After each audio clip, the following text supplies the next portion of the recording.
Ou seja, a gente viu aí um super-herói que foi proibido e foi ser corretor de seguros, né? Eu conheço músicos, cantores, que tiveram que largar para poder trabalhar porque não consegui ganhar o dinheiro que eu precisava, né?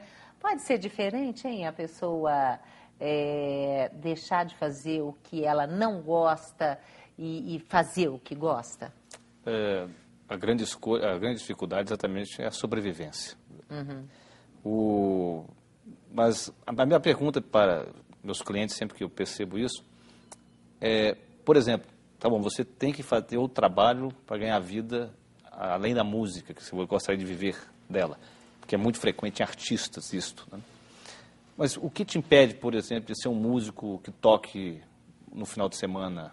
Porque a luz que ele experiencia, o bem-estar que ele tem é tão grande quando ele toca, que é como se ele não fizer isso, uma parte dele morre. Talvez a parte mais importante, que era o rosto do Senhor incrível quando ele estava vendendo seguro. Não é isso? Ou seja, ser um super-herói estava tão conectado à identidade dele, que quando ele não podia ser, ele praticamente estava morto. Morre aos 30, vai ser enterrado aos 60. Pois é, mas a gente não pode apaixonar pelo que faz, não? Está me ocorrendo isso aqui agora, Frederico? Você pode... eu não acredito que qualquer atividade você possa passar a gostar dela. Eu acredito que dentro do seu trabalho, você pode ter partes dele que você gosta de fazer. E, bem, aí nós entramos numa outra dimensão, que são o que é o bem-estar em uma atividade. É onde você experiencia um estado alterado de consciência chamado flow, que é um estado onde você tem a sensação que o tempo passou rápido, né? Você senta para poder fazer uma entrevista, era para durar 1 hora, durou 10 minutos, tem a sensação que passaram 10 minutos somente. Você tem a sensação que tudo é uma coisa só. Então um atleta fala assim, não, eu pensava que eu senti que a quadra, a plateia, éramos uma coisa só. O Ayrton Senna tinha vários relatos dele experienciando isso, especialmente em Mônaco. A atividade ela tem um fim em si, ou seja, a partida de tênis, por exemplo, ela é prazerosa por estar jogando, não é porque você vai ganhar, tá certo? Ela já é prazerosa. Então, você pode, dentro de qualquer atividade, na verdade, descobrir maneiras de experienciar o flow, esse estado. Desde que você tenha um objetivo claro, que você, na atividade, você procura aprimorar as suas habilidades, porque, por exemplo, no esporte, você vai jogando um tênis, cada vez mais você vai aprimorando, e essa busca de aprimoramento, de desafio, vai fazendo com que a atividade seja prazerosa, faz parte de atividades prazerosas. Mas, se você me perguntar, mas eu acredito que em todos nós haja o que eu chamo de uma inspiração essencial. É quando há uma união daquilo que você faz com mais facilidade, os seus talentos, com aquilo que você gosta de fazer. É um interesse vital. Tem uma pesquisa do PNUD, que é um programa das Nações Unidas, né? E foi feito aqui no Brasil.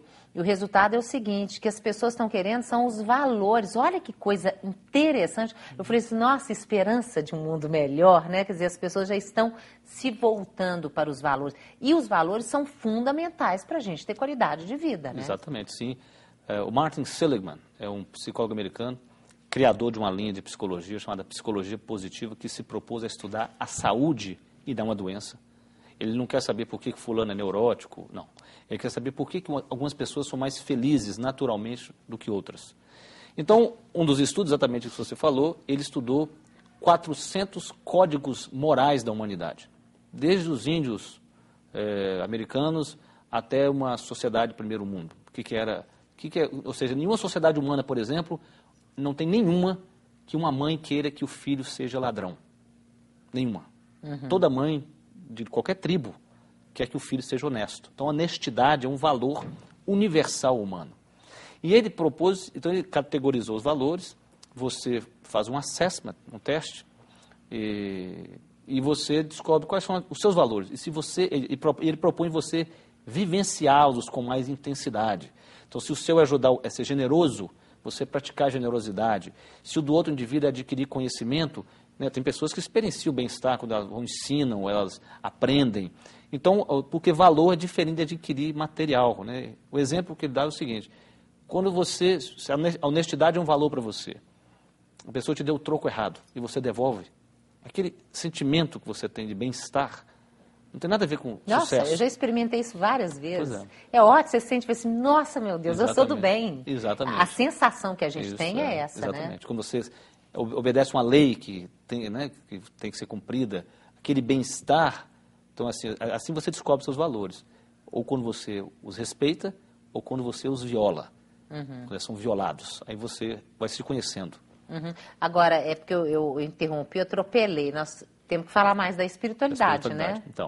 Então, a espiritualidade é aquilo que vai além de mim. Ou seja, que transcende o meu eu. Ou seja, eu contribuo para algo além de mim. O Joseph Campbell, né, o maior mitólogo da história, ele dizia o seguinte, que a diferença de um herói para uma celebridade é que o herói, a celebridade só está buscando para ele. E o herói busca redimir o mundo. Tá certo? Ele quer fazer para o outro. Isso é a espiritualidade. Mas o que você falou, por que há um vazio na sociedade? Porque é uma sociedade tão focada no consumo, em mim mesmo, a dificuldade de focar no que eu contribuo para o todo. E quando a pessoa faz essa reflexão, qual que é o legado dela?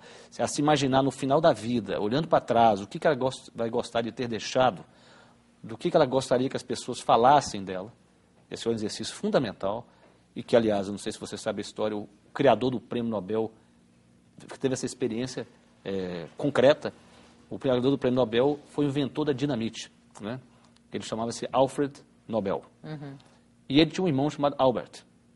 E um dia o irmão morreu, mas por erro fizeram o obituário dele. Então ele abriu o jornal no dia seguinte e tinha o obituário, o jornal que seria publicado se ele tivesse morrido naquele dia. E quando ele leu, ele viu que ele não tinha feito nada, que ele pudesse se orgulhar. Então foi aí que ele pegou uma parte da fortuna e doou para criar a fundação que hoje premia, dá o Prêmio Nobel às descobertas mais interessantes da humanidade. Eu não sabia. Então é um exercício que todos nós poderíamos fazer. É ter a morte como conselheira, não é isso? Ou seja, perguntar como é que você gostaria de ser lembrado.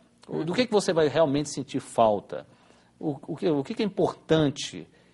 Ou seja, como eu vivo o que é importante para a minha vida? E aí é como você falou, seja desde cuidar do meu corpo, estar com as pessoas com que eu gosto, se eu tenho um filho, porque seu filho, depois dos 13 anos, seu filho não vai conviver com você mais, ele vai socializar, por exemplo. Então, ou seja, a minha família, já que se isso é importante para mim, então eu tenho, ao ter a morte como conselheira, dedicar tempo para cuidar disto que é importante.